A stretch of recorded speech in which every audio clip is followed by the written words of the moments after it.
بسم اللہ الرحمن الرحیم۔ السلام علیکم۔ آج 15 ستمبر 2025 کے دن اور صبح کے 5 بجے ہیں۔ تمام دریاؤں کے حوالے سے آپ کو اپڈیٹ کر دیتا ہوں۔ دریا ستلج میں گنڈا سنگھ والا پر میکسیمم لیول 1,15,000 گیا تھا اور اب 1,08,000 پہ لیول برقرار ہے۔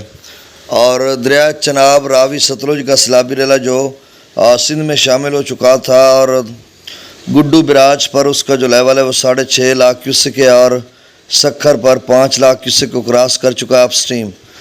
تو یہ ساری ڈیٹیل بتاتا ہوں۔ آپ سے گزارش ہے کہ میرے اس چینل چشم ساکی کو سبسکرائب کر دیں، بہت شکریہ۔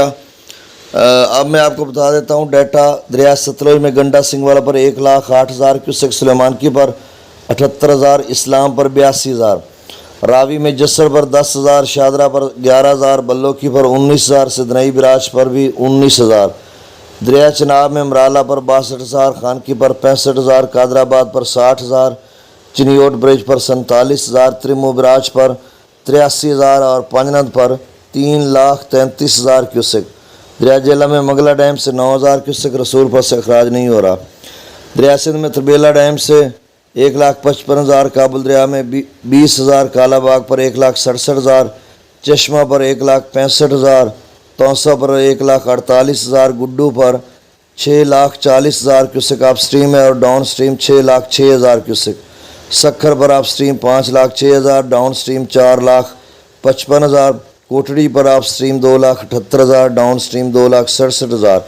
تو کوئی زیادہ پریشانی والی بات نہیں ہے۔ گڈو کا جو لیول ہے وہ ایف ایف ڈی نے تو 7 لاکھ کیوسک تک کہا تھا۔ اب صبح 4 بجے کا جو ڈیٹا ملا ہے اس میں 6,40,000 کیوسک کے قریب ہے۔ تو 7 لاکھ تو نہیں ہوا، ہو سکتا 7 لاکھ بھی ہو جائے، 30, 40, 50,000 اضافہ ہو جائے، لیکن کوئی زیادہ خطرے والی بات نہیں ہے۔ جتنا پانی آ چکا اتنا ہی ہے، تھوڑا بہت اور بڑھے گا۔ اللہ خیر کرے گا۔ ملتے ہیں نئی اپڈیٹ۔